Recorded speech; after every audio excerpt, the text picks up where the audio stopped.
Okay, our worship this morning, 6th Sunday after the Epiphany. So, for our worship this morning, meron din tayong special guest preacher mamaya, virtual, syempre, like last Sunday. So, I will introduce him sa inyo mamaya. I'm sure na naaalala niyo siya. But for now, we'll have our worship and kasama natin with Kurt. Welcome back. And they will lead us sa ating mga worship songs. So, mga kasama natin online, please leave a comment sa ating comment section so I can recognize you after our worship. So, we will begin and sing our first song for the day. That's number 3, 10,000 Reasons. Number 3 sa ating worship group.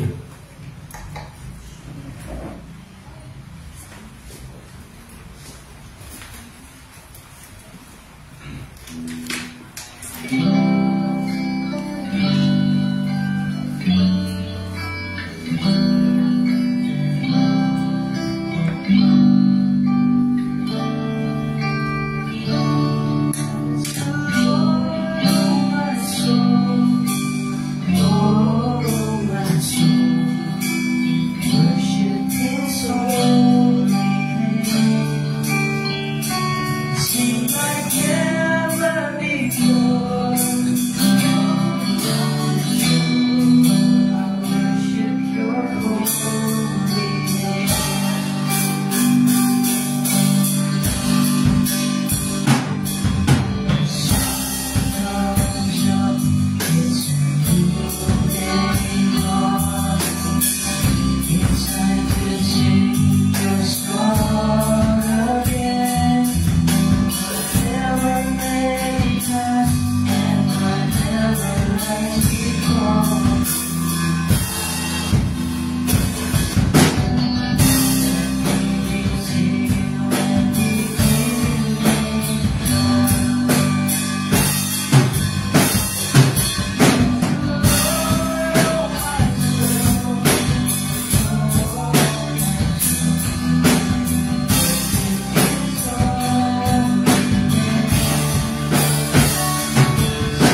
sa open page para sa ating devices.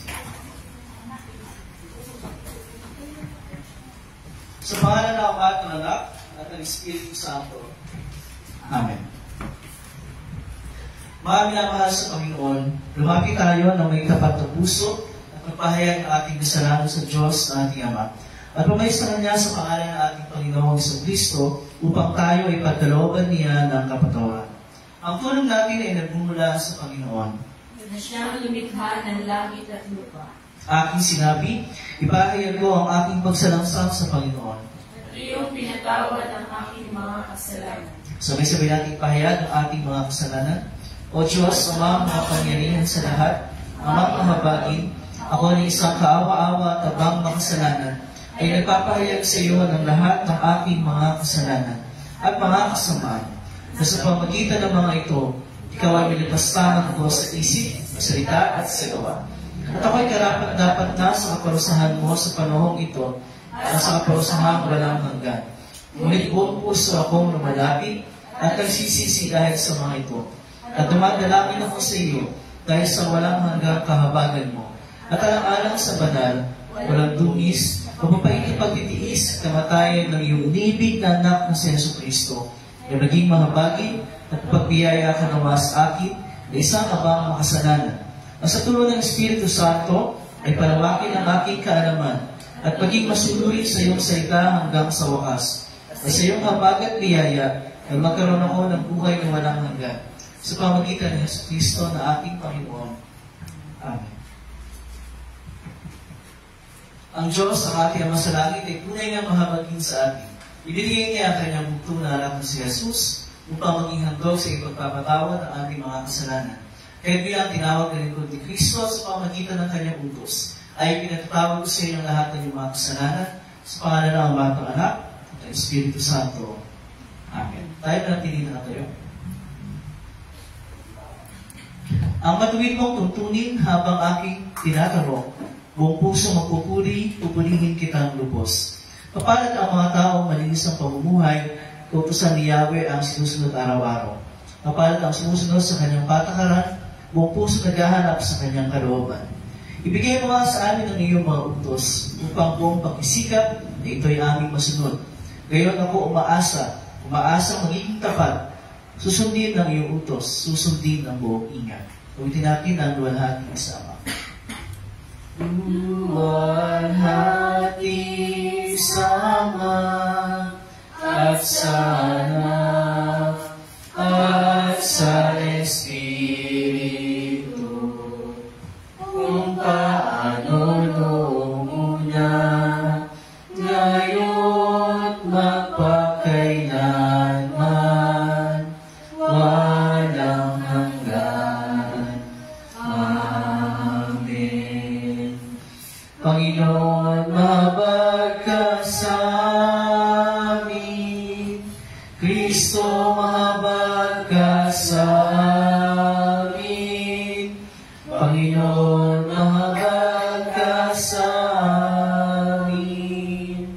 Papuri sa Diyos sa kaitaasan, at sa lupa'y kapayapaan sa mga taong kinalulugdan niya. Pinupuri ka namin, sinasamba ka namin, niluwalhati ka namin, pinasasalamatan ka namin dahil sa iyong kaluwalhatian. O Panginoong Diyos, Hari ng kalangitan, Diyos amang makapangyarihan sa lahat. O Panginoong Diyos, Bugtong na anak, Jesucristo. O Panginoong Diyos, Kordero ng Diyos, Anak ng Ama, na nag-aalis ng kasalanan ng sanlibutan, mahabag ka sa amin. Ikaw ang nag-aalis ng kasalanan ng sanlibutan, tanggapin mo ang aming dalangin. Ikaw ang nakaluklok sa kanan ng Diyos Ama, mahabag ka sa amin. Yamang ikaw lamang ang banal, ikaw lamang ang Panginoon, ikaw lamang, O Kristo, at ang Espiritu Santo, ang pinakadakila sa kawardiyan ng Diyos Ama. Amen. ang Panginoon ay sumayo. At ang kanyang Espiritu. Dalangin tayo. O Panginoon, mahabag ka sa amin at tingin mo ang panalangin ng iyong mga hinirang upang kami na nararapat na pinagdurusahan ang bunga ng aming kasalanan ay maligtas sa pamagitan ng iyong kabutihan sa ikaluluwalhati ng iyong pangalan. Sa pamagitan ng iyong bugtong na anak si Jesucristo na aming Panginoon na nabubuhay kagahan kasama mo at ng Espiritu Santo, iisang Diyos sa iyo at magpakailanman. Amen. Tayo maupo at pakinggan natin ang pagbasa ng mga salita ng Diyos.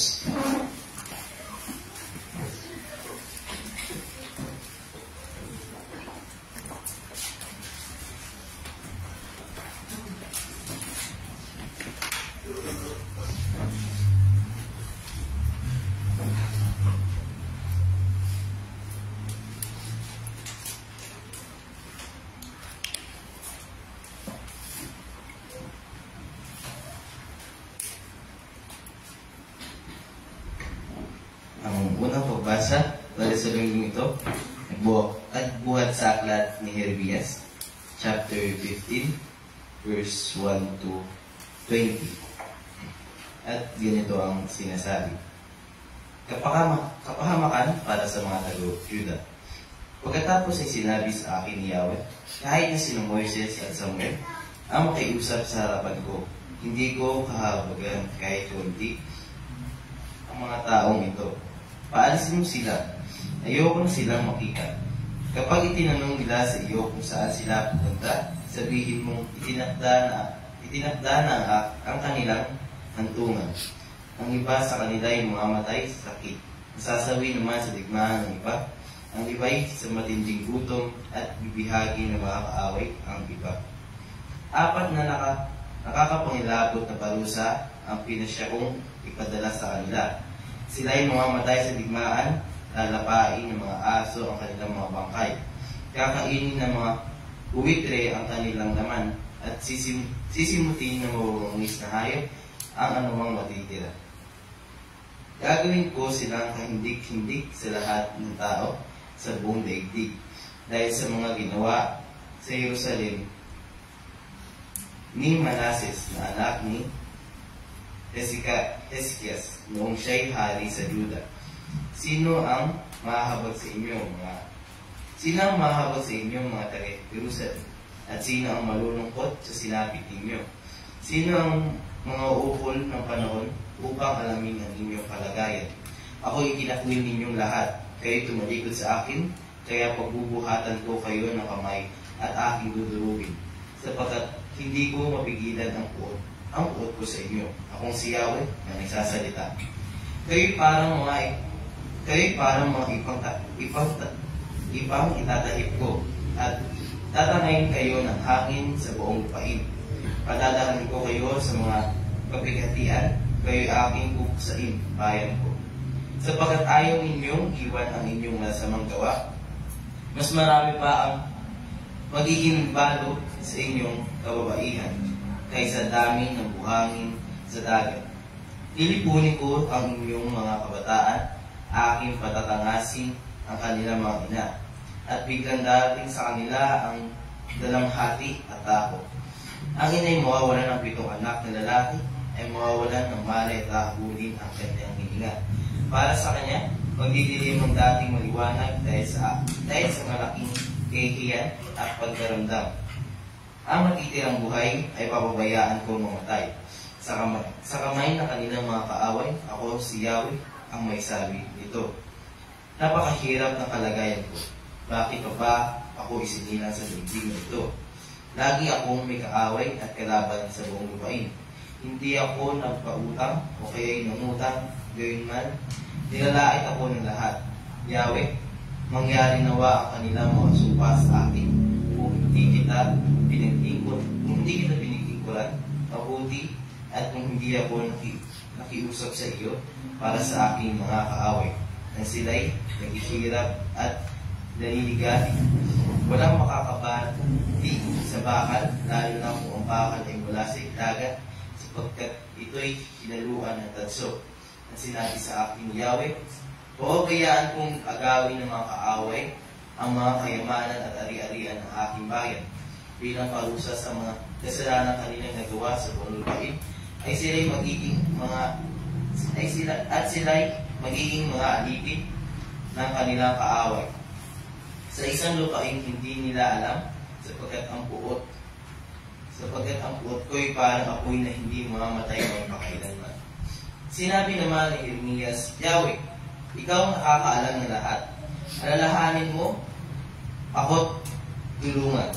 Ipaghiganti mo ako sa mga umuusig sa akin.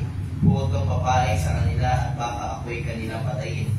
Ako'y hinahamak nila dahil sa iyo. Nagsalita ka sa akin at pinakinggan kitang mabuti. Ang mga salita mo'y aking kagalakan. Ako'y sa iyo si Yahweh, Diyos na makapangyarihan sa lahat. Hindi ko sinayang ang aking panahon sa pagpapakaligaya sa buhay. Kasama ang ibang mga tao, hindi ako nakigalak sa kanila dahil sa pagsunod sa iyong utos. Nanatili akong nag-iisa at nagpupuyos sa galit ng kalooban ko. Bakit hindi na natapos ang aking paghihirap? Bakit hindi na gumaling ang mga sugat ko? Talaga bang wala nang lunas ito? Nais mo bang ako'y mabigo gaya ng isang batis na natutuyo sa tag-araw? Ganito ang sinagot ni Yahweh. Kung manunumbalik ka, tatanggapin kita at muli kitang gagawing lingkod ko. Kung magsasalita ka ng mga bagay na may kabuluhan at hindi nang walang kabuluhan, muli kitang gagawing propeta. Lalapit sa iyo ang mga tao at hindi ikaw ang lalapit sa kanila. Sa harapan ng mga taong ito'y gagawin kitang isang matibay na pader na tanso. Lalabanan kanila, ngunit hindi sila magtatagumpay, sapagkat ako'y sa iyo upang ingatan ka at mananatili ligtas. Ililigtas kita sa kamay ng mga masama at iingatan laban sa mararahas. Ito ang salita ng Panginoon. Ang ikalawang pupasa naman ay buhat sa unang Korinto, chapter 15,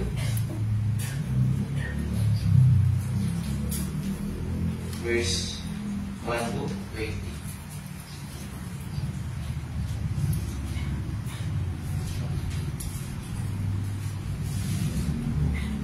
At ganito ang sinasabi. Ang muling pagkabuhay ni Kristo. Mga kapatid, may pinapaalala ko sa inyo ang magandang balita. Ipinangaral ko sa inyo. Iyan ang magandang balita, inyong tinanggap at naging saligan ng inyong pananampalataya. Naliligtas kayo sa pamamagitan nito. Kung matatag ninyong pinangahawakan ang salitang pinangaral ko sa inyo, maliban na lamang kung walang kabuluhan ang inyong pagsampalataya, sapagkat ibinigay ko sa inyo bilang pinakamahalaga sa lahat ang tinanggap ko rin. Si Kristo ay namatay dahil sa ating mga kasalanan. Tulad ng sinasabi sa kasulatan, inilibing siya at muling nabuhay sa ikatlong araw tulad din na sinasabi sa kasulatan. At siya'y nagpakita kay Pedro at saka sa 12. Pagkatapos, nagpakita siya sa mahigit na 500 kapatid na nagkakatipon. Marami sa kanila'y buhay pa hanggang ngayon, subalit patay na ang iilan. At nagpakita rin siya kay Santiago, at pagkatapos ay sa lahat ng mga apostol. Sa kahuli-hulihay, nagpakita rin siya sa akin, kahit na ako'y tulad ng isang batang ipinanganak nang wala sa panahon, sapagkat ako ang pinakahamak sa mga apostol. Hindi nga ako karapat-dapat tawaging isang apostol, sapagkat inusig ko ang iglesia ng Diyos. Ngunit dahil sa kagandahang loob niya, ako'y naging isang apostol, at hindi naman nawalan ng nakaguluhan ang kaloob niya ito sa akin. Katunayan, Nagpagalak ako ng higit kaysa sino man sa kanila, subalit hindi ito dahil sa sarili kong kakayahan, kundi dahil sa kagandahan loob ng Diyos na nasa akin. Kahit maging ako o sila, ito ang ipinapanaral sa namin at ito ang pinaniniwalaan ninyo. Ngayon, kung ipinapangaral namin si Kristo ay muling nabuhay, bakit sinasabi ng ilan sa inyo na hindi bubuhayin muli ang mga patay? Kung totoo iyan, nilitaw na hindi muling binuhay si Kristo. At kung si Kristo ay hindi muling binuhay, walang kabuluhan ang aming pangangaral at walang katuturan ang inyong pananampalataya. Kung ganoon, nilitaw na kami mga sinungaling na saksi ng Diyos dahil pinatotohanan namin na muling binuhay ng Diyos Kristo. Ngunit hindi naman pala, kung talagang walang muling pagkabuhay ng mga patay, kung hindi rin muling binuhay si Kristo, at kung hindi muling binuhay si Kristo, kayo nananatili pa sa inyong mga kasalanan at walang matuturan ang inyong pananampalataya. Hindi lamang iyan nilitaw pa na ang lahat ng mga namatay na sumasampalataya kay Kristo ay napahamak. Kung ang pag-asa natin kay Kristo ay para lamang sa buhay na ito, tayo na ang pinakakawawa sa lahat ng tao. Ngunit sa katunayan, si Kristo ay muling binuhay at ito ay katibayan na muling ang bubuhay ang mga patay. At ito ang salita ng Panginoon. Magsitayo po tayo lahat para sa pagbasa ng kabuting balita. Buhat sa aklat ni Lucas, chapter 6.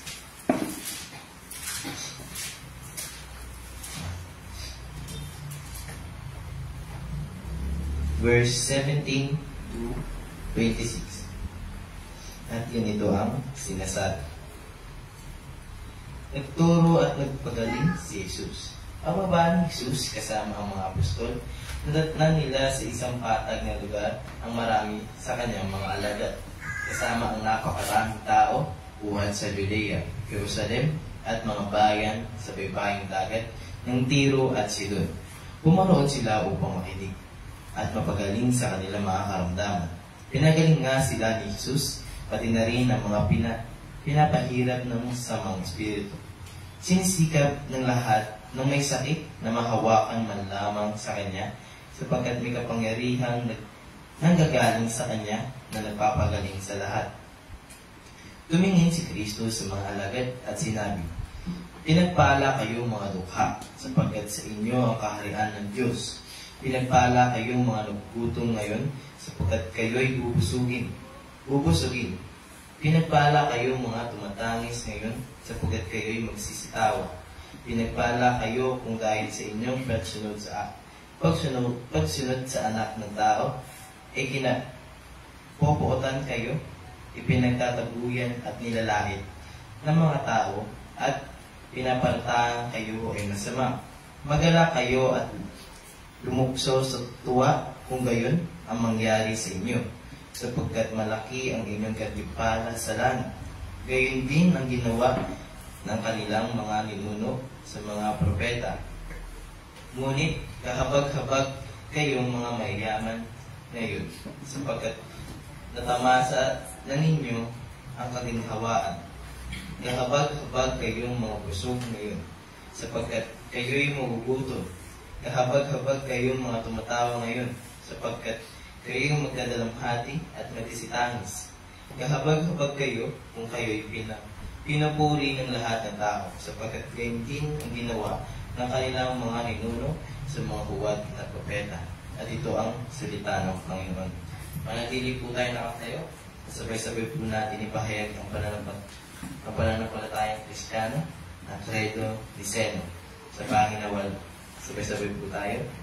Sumasampalataya ako sa isang Diyos Ama makapangyarihan sa lahat, na may likha ng langit at lupa, ng lahat ng bagay na nakikita at hindi nakikita, at sa isang Panginoong Jesucristo, bugtong na anak ng Diyos, na mula sa Ama sa lahat ng panahon, Diyos buhat sa Diyos, liwanag buhat sa liwanag, tunay na Diyos buhat sa tunay na Diyos, ipinanganak at hindi nilikha, isang sangkap na Ama, at sa pamamagitan niya ay nilikha ang lahat ng bagay, na dahil sa ating mga tao at sa ating kaligtasan, ay bumaba mula sa langit.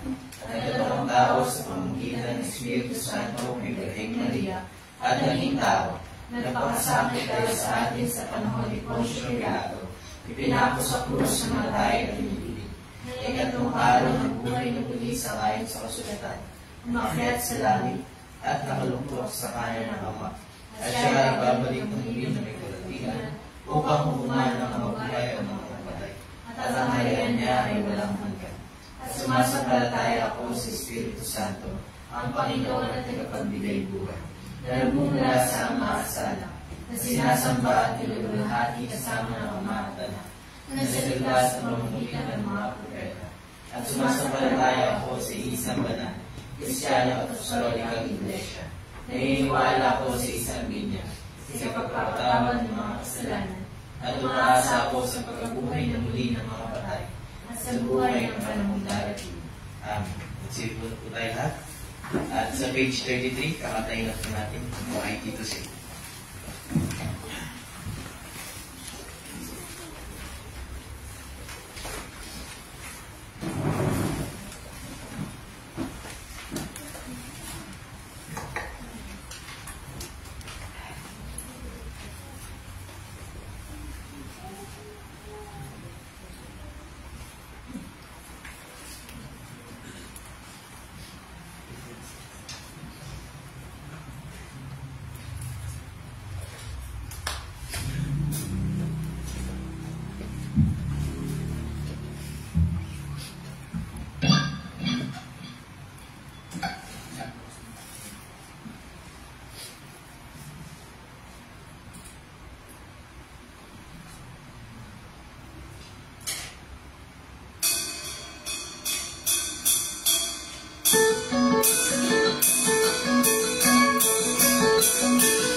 Kita niyo dyan?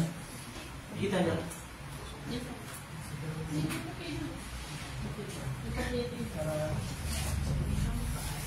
Okay, kita niyo dyan. Grace be unto you and peace from God our Okay, before we listen to our guest, virtual guest preacher for this Sunday, gusto ko lang siya ipakilala ng konti. Kilala natin siya.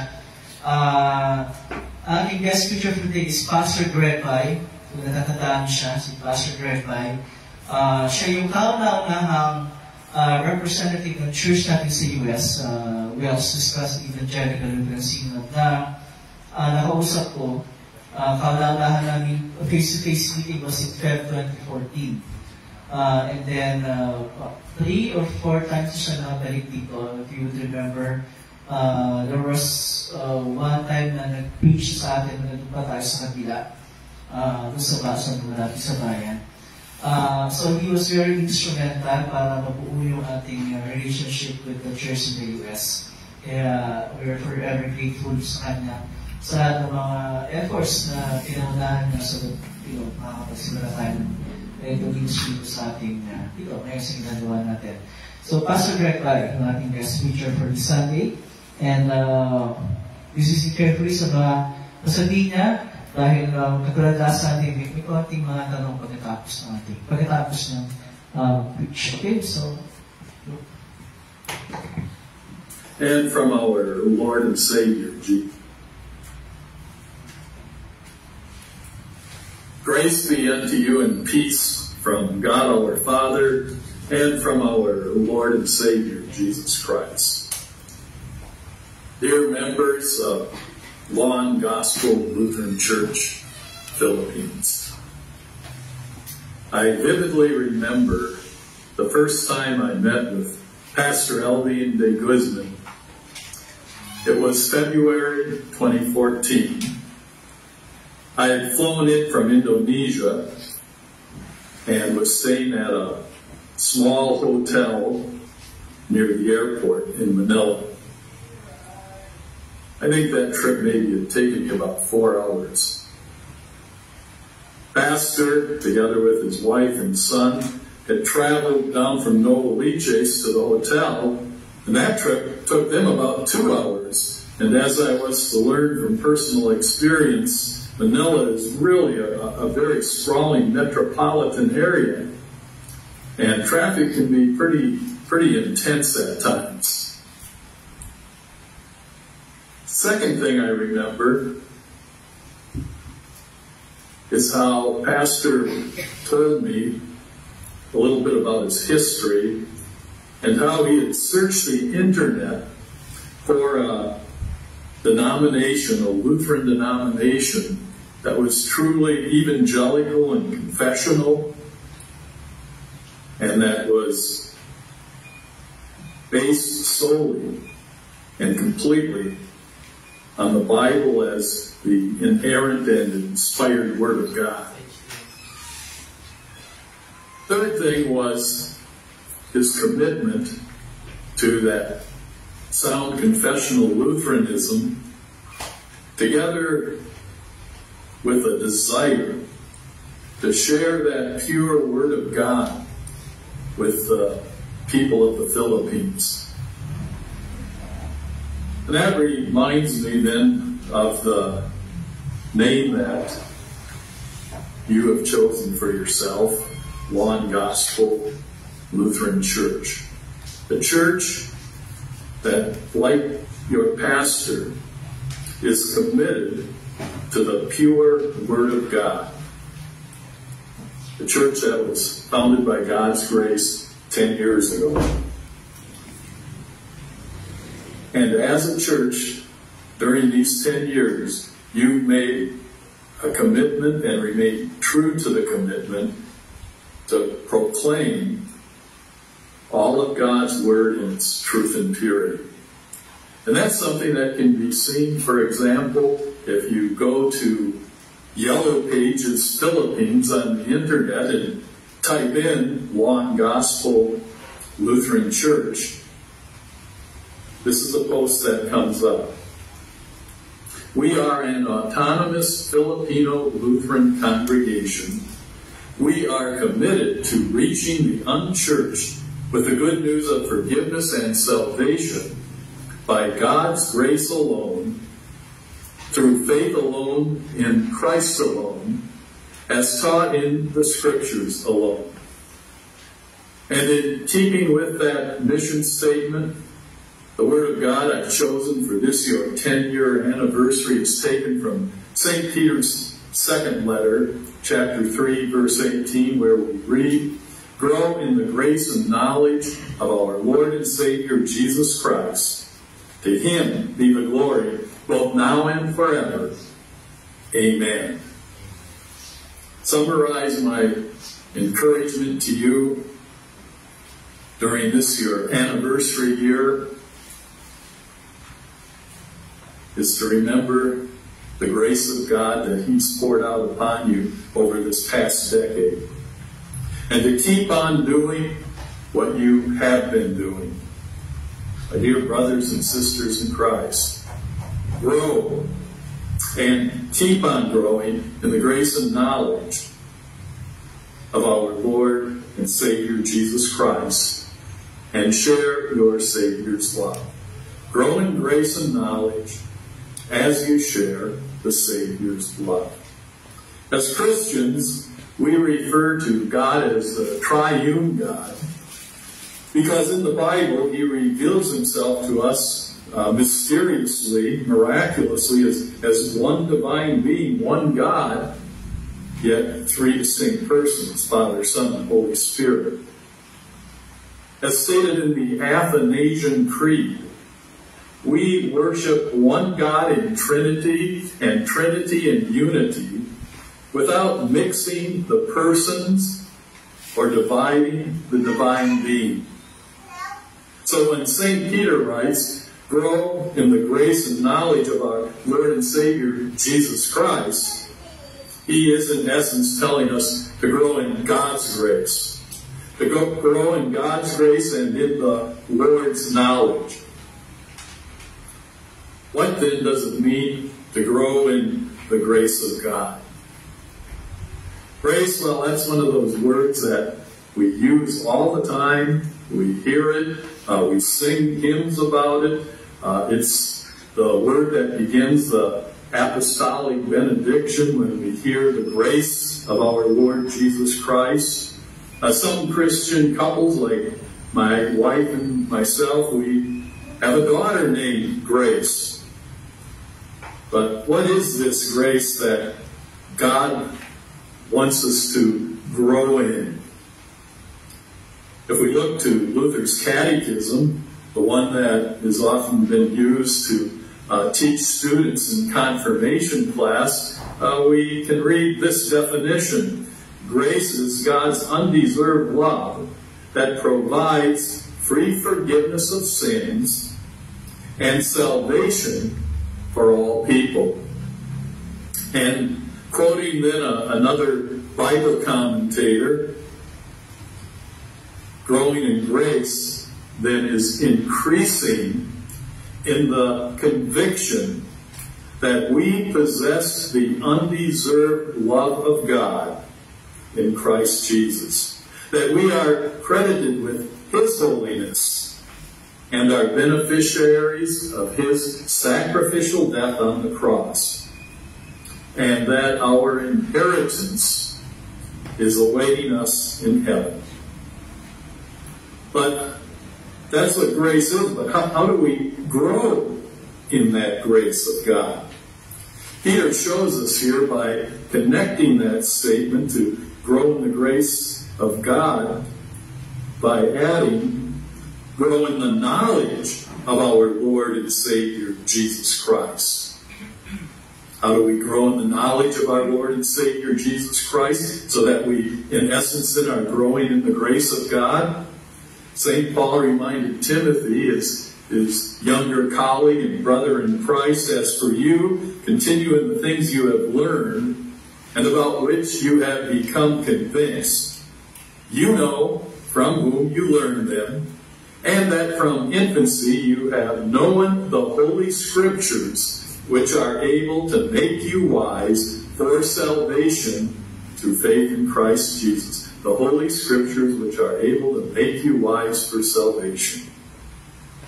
And this brings us to the name that you chose for yourselves when you first established as a congregation in Novaliches, Law and Gospel Lutheran Church. You are a church which is a group of people that are gathered together around the Word and Sacraments, gathered together to hear and participate in the Gospel. You are Lutheran in that your heritage is one that follows Martin Luther, who called the church of his day to return to the Scriptures and Scriptures alone as its source for all teachings and doctrines. And you are Law and Gospel because those are the two chief teachings of those Holy Scriptures. How then do we use the Word of God in its two chief teachings, the Law and the Gospel, to grow in the grace of God and in the knowledge of our Lord? We use God's holy law, first of all, as a mirror, as a spiritual mirror, to show us our sins and our need for a Savior. In His law, His commandments, God says to us at times, do, and we don't. At other times He says, don't, and we do. And as we become aware of our sins, we also become aware of our need for a Savior. And that's where the gospel enters the picture. Through the gospel, we see who our Savior is. We see Jesus as that Savior for whose sake God promises and gives to us the forgiveness of sins and eternal life in heaven. With that same gospel message of forgiveness and salvation, we encourage one another as we walk that path through this life from earth to heaven.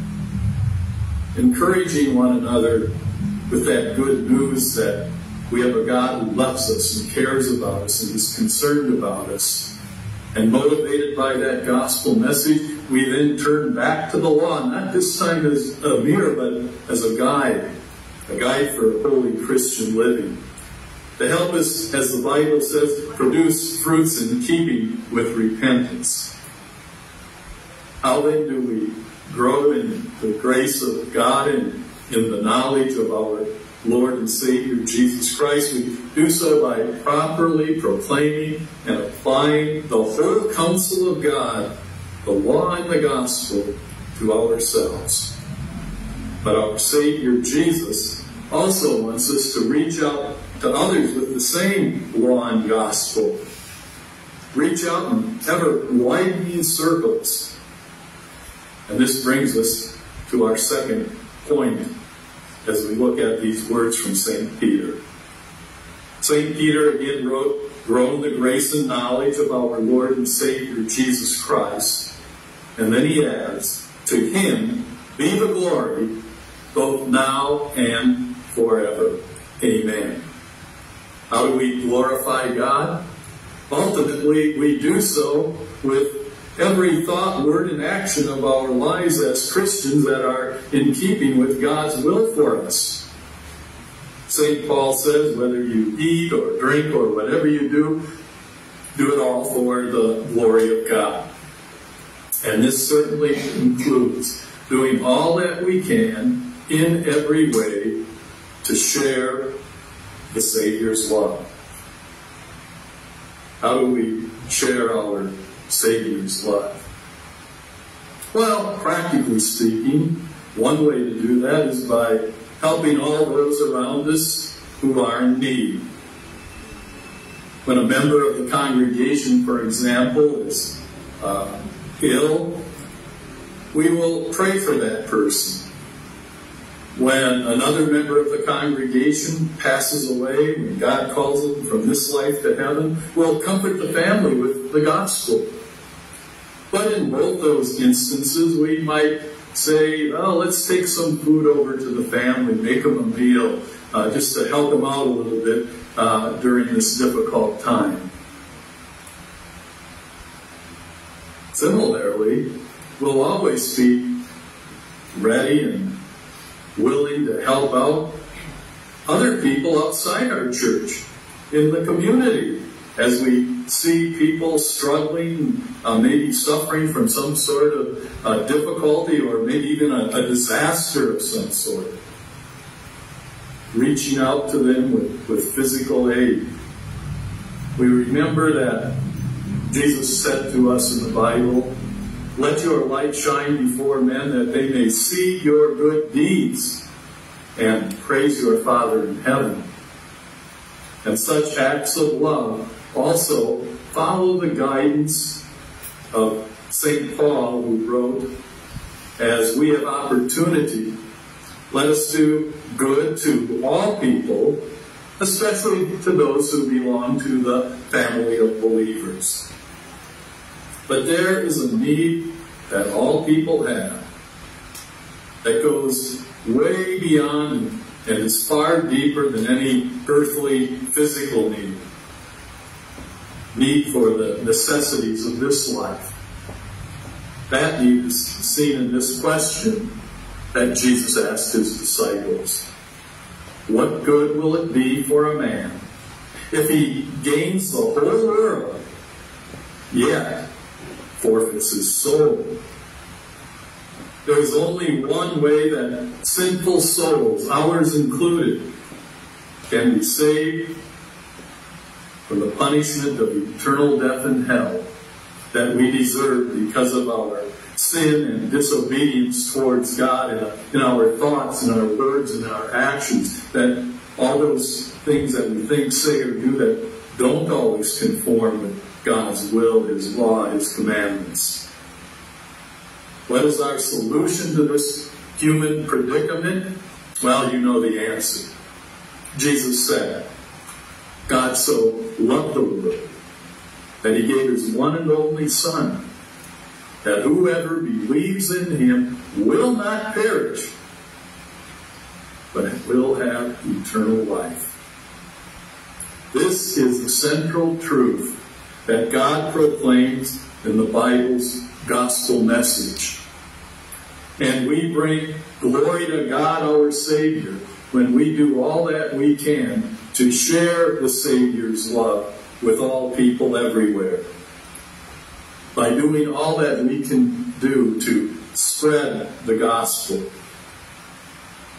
May our conviction mirror that of St. Paul, who proclaimed, I'm not ashamed of the gospel, because it is the power of God for the salvation of everyone who believes. May your zeal equal that of the apostles, as Jesus calls to you, saying, you will be my witnesses in Novaliches, in all of Manila and the Philippines, and to the ends of the earth. Throughout the 10-year history of Law and Gospel Lutheran Church, it has done just that. As a truly Christian congregation, like the Christians in Ephesus, you have been built on the foundation of the apostles and prophets, with Christ Jesus Himself as the chief cornerstone. In Novaliches, where it all began, you have, like the Christians in Colossae, let the word of Christ dwell in you richly, as you teach and admonish one another with all wisdom, singing psalms, hymns, and spiritual songs with gratitude in your hearts to God. From here, you have reached out with the Word of God to Davao and elsewhere. Worship services are live streamed to members and prospects alike through the TEL network. Video devotions are posted for viewing throughout the Philippines and beyond. You have partnered with WELS multi-language publications to translate Luther's Catechism and other booklets and devotions into the languages of your nation, Tagalog and Cebuano. Why? So that the Filipino people everywhere can hear in their own language the wonderful works of God. If ever a church has a reason to thank God and praise Him for His grace, it's Law and Gospel Lutheran Church. May this 10th anniversary be a celebration of the grace that our Savior has showered on you. Not only grace that He showered on you, but grace that He's poured out through you to others. And may you continue to grow in grace and knowledge as you share the Savior's love. God bless you. God guide you. And God continue to pour out His grace upon you. Amen. And the peace of God, which transcends all understanding, will guard your hearts and your minds in Christ Jesus.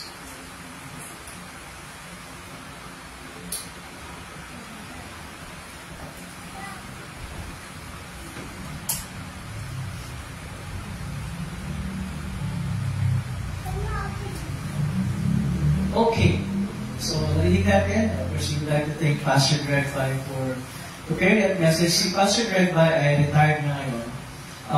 When we first talked about starting our church here in sa ating lugar, he was still a pastor. He was professor of our seminary sa Indonesia.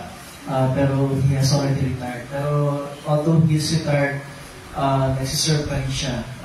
Fill in pag may mga churches na walang pastors, nagsiserve siya for short terms, guest teachings and all that. Okay, like what I said kanina, may mga questions ako to test kung nakinig talaga kayo. Alam ko na rin si Cyrus talaga. Okay, Cyrus.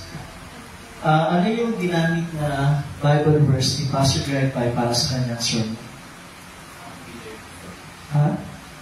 Peter. Okay, saan? Anong exact? Anong chapter? Anong verse? Anong chapter? Anong verse? Sino nakatanda? Peter lang tanda ako kasi nakakita ng Peter. Dito sa kabilang side. Tandaan nyo? Abi ang tanda mo? Okay. Tandaan mo? Nakatanda. 2 Peter chapter 3 verse 18. Okay, so yun ang kanya Bible verse na ginamit. And then, meron isang keyword na paulit-ulit niyang binabanggit all throughout his sermon. Ano yung keyword na yun? Keyword. Ibigyan ko kayo ng clue. It starts with letter G. Grace. Meron pa isa? Hindi. Bago yung grace. Meron pa siya isang paulit-ulit na binabanggit. Starts with letter G. Connected with anniversary.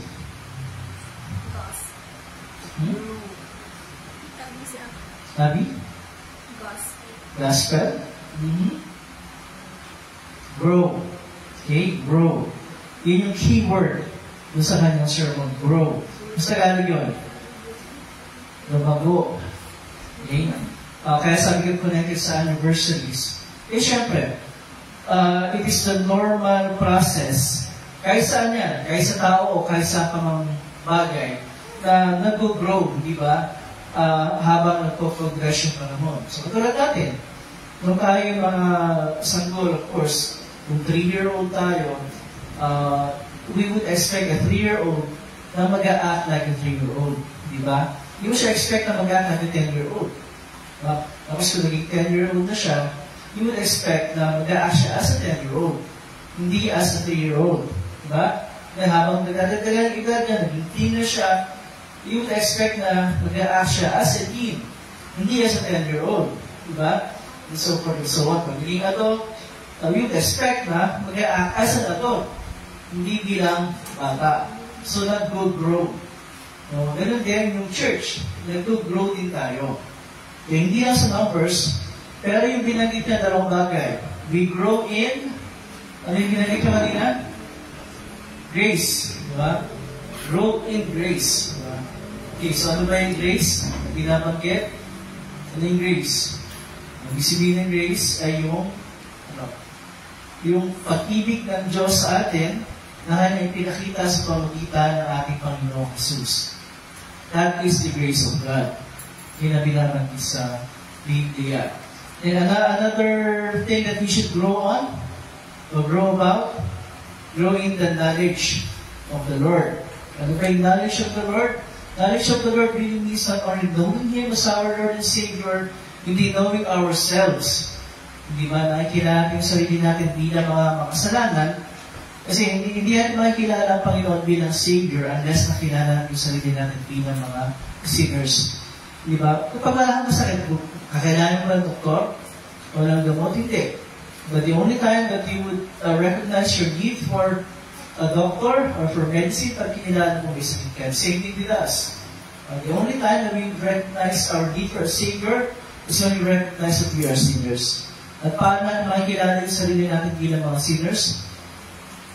Sa ating makikilala sa salita ng Diyos. Specifically, meron dalawang bahagi ng salita ng Diyos. Nakalagay sa pangalan natin. Blank and blank. Law and gospel. Yung law, yung pautusan ng Diyos, di ba? Anything na nag-require sa ating gumawa o huwag gumawa, isang bagay yun ang law. And yung mga dumasa katikism sa klase ko, tandaan, there are 3. May 3 gamit ng law, di ba, ng pautusan. PSG. Pamigil, salamin, at saka gabay. Diba? So yan. And then, of course, through the Bible din, nakikilala natin yung Savior natin. Napakilala siya doon sa second part ng ating pangalan, law and gospel. Yung gospel, yun yung mabuting balita tungkol kay Jesus, yung lahat ng ginawa ni Jesus para sa ating kaligtasan. In His life, His death, His resurrection. Yun yung dalawang pangunahing message ng Bible, dalawang divisions ng message ng Bible. That's why we call ourselves Law and Gospel Lutheran Church.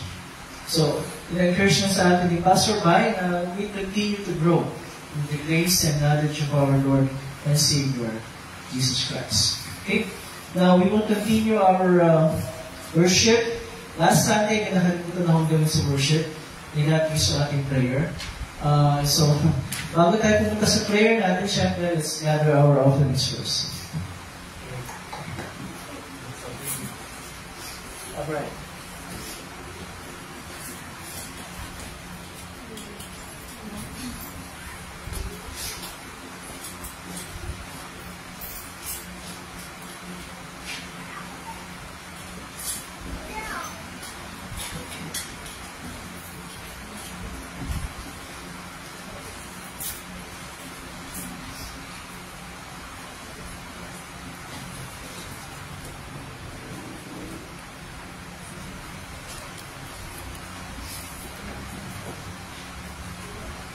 Okay, anything na gusto nyo isama sa prayers natin? I-try. Kasama sa prayers si Ate Marie. Si? Ate Marie. Ate? Marie Gregorio. Okay. So, mama ni John. Isa. Okay. Anything else? Siyempre, yung mag-birthday sa 19, si Audrey May. And then sa 90, sorry. Yung ating main anniversary service next Sunday, sa prayers natin naging, syempre, tagumpay, hindi para sa kasiyahan natin, pero para sa glory ng pangalan natin. Okay, sana mas marami makasama. Anything else? Gusto kasama sa prayers natin? Anything? Aisha, may gusto kasama sa prayer? Wala naman. Okay. Sige. Kung wala, then let's just remain seated. And after our prayer, we will continue sa ating paghahanda sa banal na komunyon. We don't have Sunday school today. Mag-resume Sunday school natin sa March na. Day after natin anniversary service. Okay, so let's go to the Lord in prayer. Manalangin tayo. Maraming Diyos na mapagiging sa lahat. Maraming salamat po sa lahat sa pagbibigay nyo sa amin ng pagkakataong ito so that we could gather together. Hindi lamang para to encourage one another, hindi lamang higit that you will hear your word of God gospel at papaalala sa amin kami ay mga makasalanan, hindi namin kaya pagutin ang iyong pamantayan. We can never be perfect sa aming pagsunod. Pero sa lahat ng ito, we chose na patawarin kami at pagkalooban kami ng kaligtasan. All because ang aming Panginoong Jesus ay naparito at nagdusa at namatay bilang kabayaran sa aming mga kasalanan at binigay buhay bilang katunayan na dapat tugupayan niya ang aming mga kasalanan. Maraming salamat po sa aming naging guest preacher for today, Pastor Greg Bay. Maraming salamat po for everything that he has done para makapagsimula po at makapagpatuloy ang gawain sa lugar na ito. And we pray for him na patuloy po siyang bless ng magandang tulusugan para po kahit na wala siya sa active na ministry, ay patuloy po siyang makapagbahagi ng kanyang kaalaman sa kilala po ng church. We also pray, Lord, para sa mga magdiliwan ng kaarawan. Sa 19, si Audrey May, you continue to bless her with good health and strength. Kasama po yung kanyang mga magulang at ang buong pamilya. Kasama rin po sa aming panalangin yung lahat na mayroong mga karamdaman. Si Ate Marie, ipuhin po siya at ibalik ang kanyang maayos na kondisyon. Also pray para sa aming anniversary service next Sunday. Nawa ay marami po kaming makasama sa gawain ito. And most especially na ang pagdiliwan na ito ay magbigay ng glory and honor sa iyong pangalan. Again, Lord, maraming salamat po sa lahat ng mga blessings ninyo. And we pray also for our brothers and sisters sa ibang lugar, po sa Cavite, sa Miguel family, sa Davao, sa pahunan ni Pastor Marzan, at yung missions sa Anigani Province at sa General Santos, sa pahunan ni Pastor Vito. Maraming salamat po, Panginoon, at sa iyo po namin pinagkakatiwala ang lahat ng aming mga kahilingan at lahat ng aming mga pasalamat sa pangalan ni Jesus. Amen. And natin tumayo, and we will continue sa ating paghahanda sa hapag ng Panginoon. That's page 16 ng ating mini-hymnal. Ang Panginoon ay sumayo. Magdala ang inyong mga puso. Magpasalamat tayo sa ating Panginoong Diyos.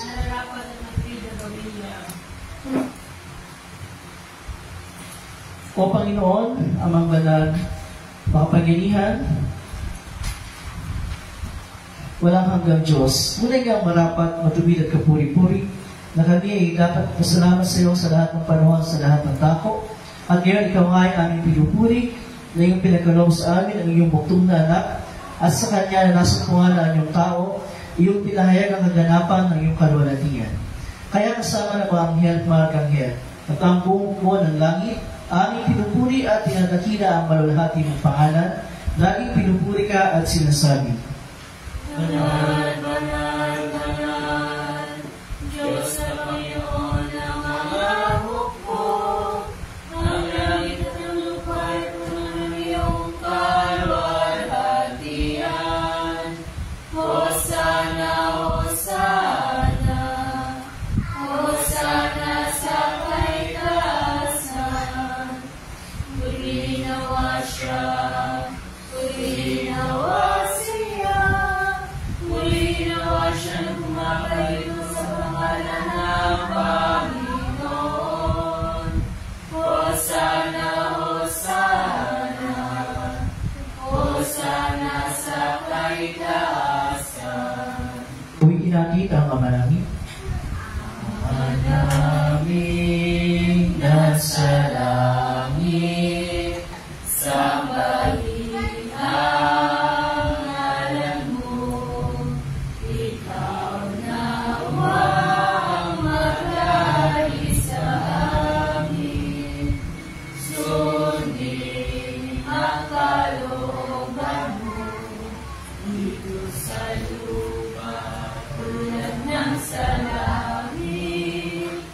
bigyan kami ng pagkain, kailangan sa araw-araw, at patawarin mo kami sa mga kasalanan namin, tulad din ng aming pagpapatawad sa mga nagkakasala sa amin.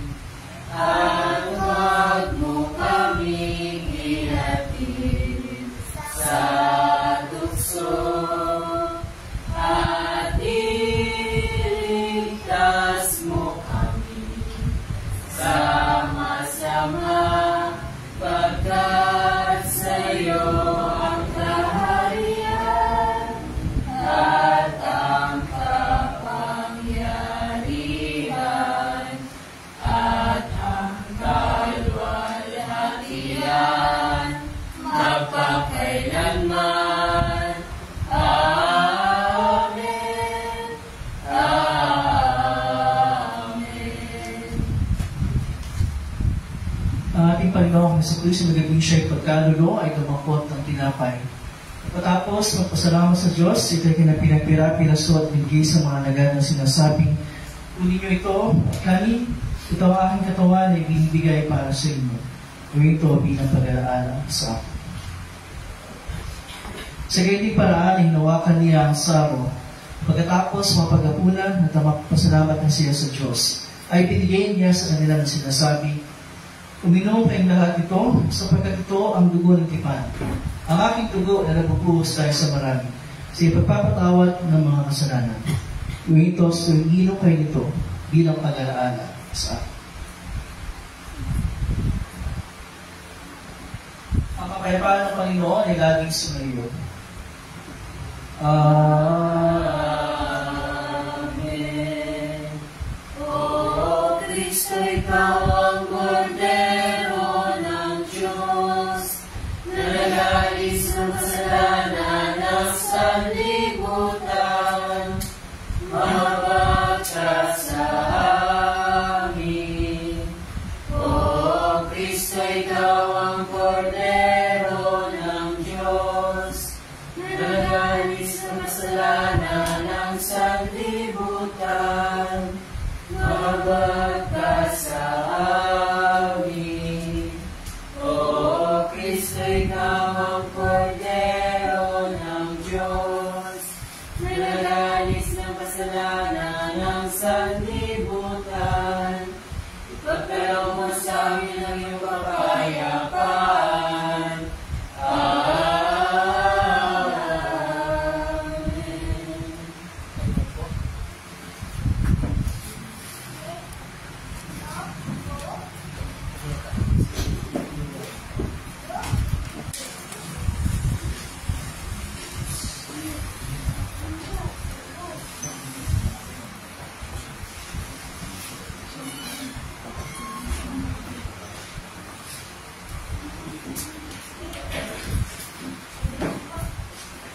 Kaya ating sama-sama kalapin ang tinatawag ng ating Panginoon sa ipagpapatawad ng ating mga kasalanan.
and may the true body and blood of our Savior and Lord Jesus Christ, and we serve you through faith, and the life of everlasting, depart in His peace.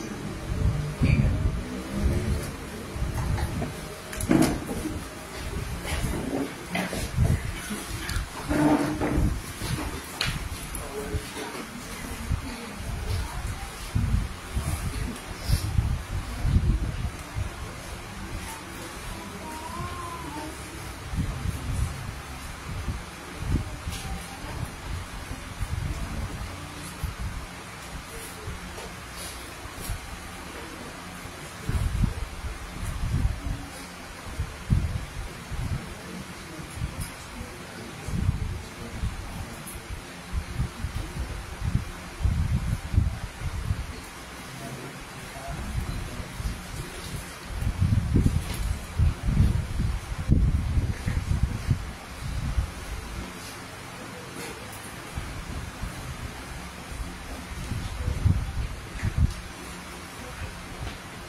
Tayo natin tumayo at ating gawin ang pagyao sa kapayapaan.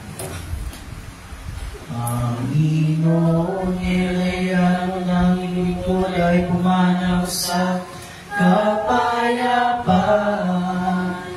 ayon sa iyong pangako, sapagkat nakita ng aking mga tayong pagliligtas na ihanda mo para sa lahat ng mga bansa. Liwanag itong tatanggap sa mga hentil at magbibigay karangalan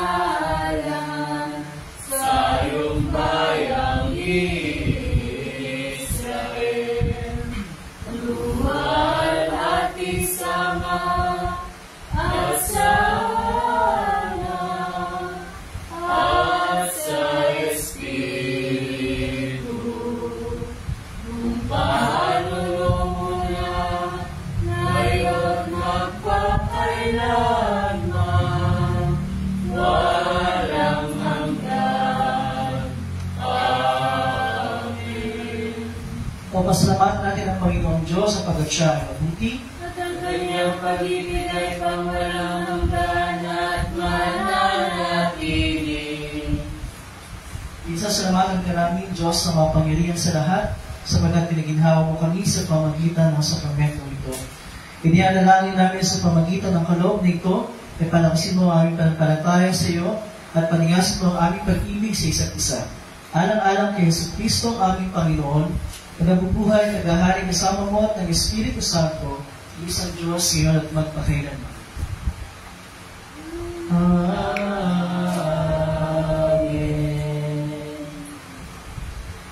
Ang Panginoon ay sumayo. Natanggalan niya ang Espiritu. Purihin natin ang Panginoon. Magpasalamat tayo sa Diyos. Sabihin niyo ang pagpapala ng Panginoon. Pagpalain ka nawa ng Panginoon at ingatan. Paliwanagin nawa ng Panginoon ang kanyang mukha sa iyo at mahabag sa iyo.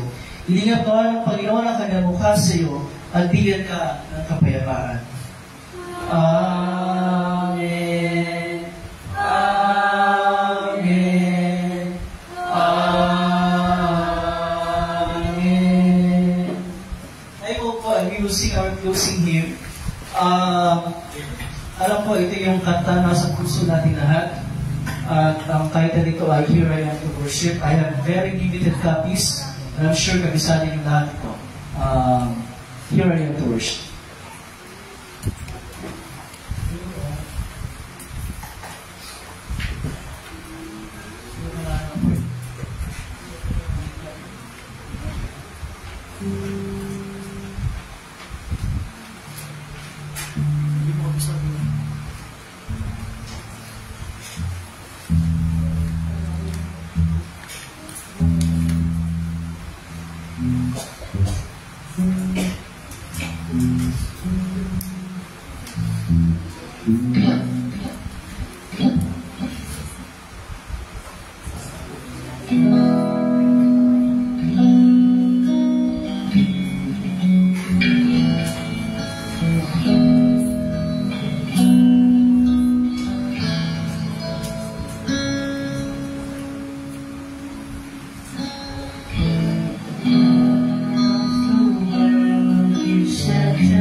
Here I am to worship.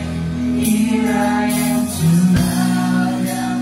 Here I am to say that you're my God. You're altogether worthy, altogether worthy, altogether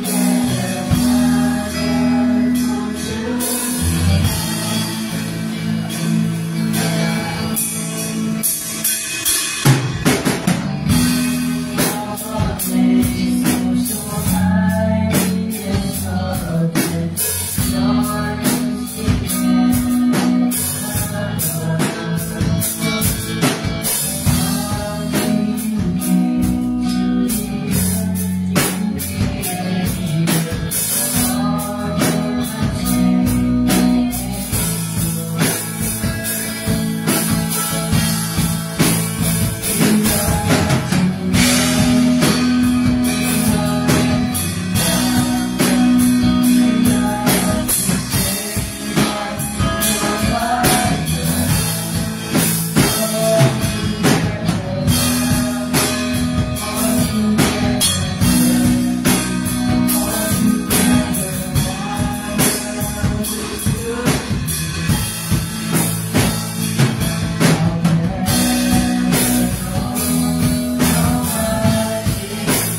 Okay, good morning everyone. Welcome sa ating namin ito. We would like to welcome yung magsama natin online. Si Ate Gemma po. Ate Gemma. Si Mama. Si Ma'am Jo. Si Nanay Sonia. Nanay Sonia. Welcome po sa inyo lahat at sa iba pa. Nandiyan dyan. And of course, we'd like to thank our band for leading us in sa ating mga worship songs. Welcome back, John Kurt. Thank you sa mga nakibahagi at nauna sa ating pagsama kay Cyrus for doing the Bible readings and kay Nisa, of course, for monitoring our policy and attendance natin. Announcement, supposedly, after ito, meron tayong couples activity, pero yung mga invite natin ay wala dumating. No, ito gagawin natin. Kasi yung effort na ni Andrew since kung saan nila yung ginagawa rin, kapag-vlog siya dito ayusin yung design niya. Kaya so yung kahapon for ilang hours, 3-4 hours, dito yung si Andrew. We like to preserve yung effort ni Andrew na i-prepare yung ating place for the couples. We will schedule another date para dun sa mga couples. It doesn't have to be, kung talagang hindi pwede ngayon, hindi pwede ngayon. Let's find another day. Kasi sayang kung pwede nyo eh. Okay. Let's talk about the day mamaya. Usapan natin. Okay? Yung ating anniversary committee. Usapan natin when can we reschedule. Kasi we can reschedule it. We can do that. And anyway, nandiyan na yan.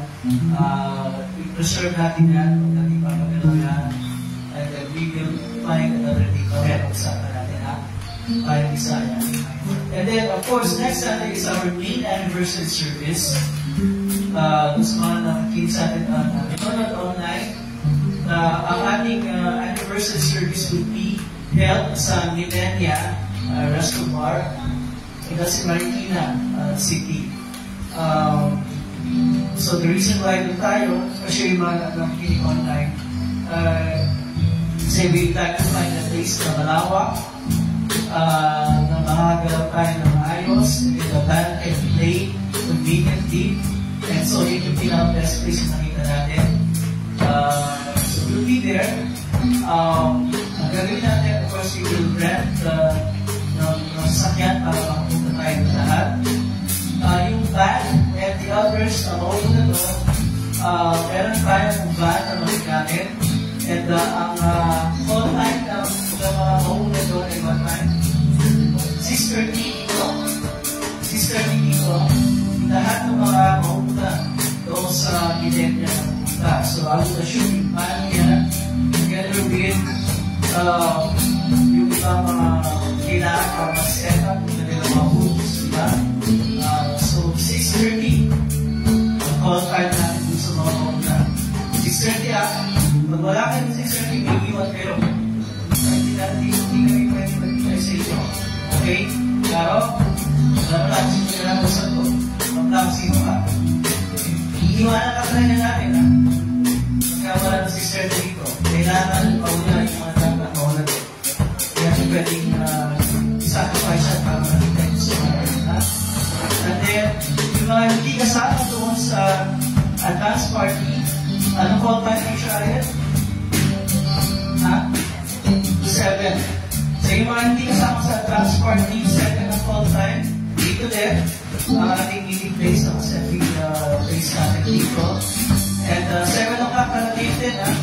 Kasi baka magahong tayo sa oras magandang kanina. So, we have to straight to the time next Sunday kasi aalis tayo. Iyayin tayo. Kaya natin pinapatay para sa paging niya. So, I would assume na lahat na dito ngayon, nag-prefer na nakasama kayo na. Mga bago. Kaya na, sure na ay nagsama si Pamela.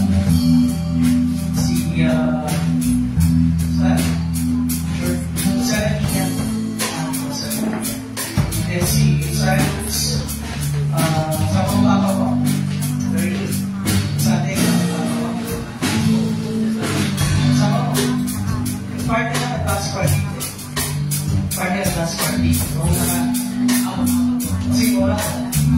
Hindi, sana ka. So, si Jesse advance party ka rin, diba? Si Kano ka.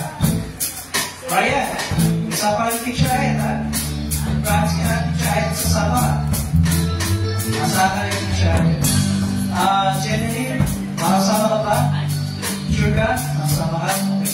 Of course, si Isaiah, makasama ka. And then, si Aisha, sino kasama ko? Secret person. Pipila sa auto. Siya kasama siya. Bakit? What is saying? Okay, bakit?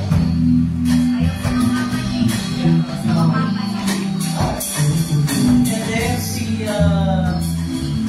nagkasama siya Bridget sama yung mama ko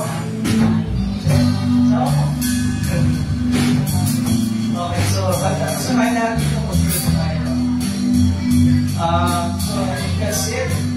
I have also invited Pastor Justin and the rest and they confirm sila.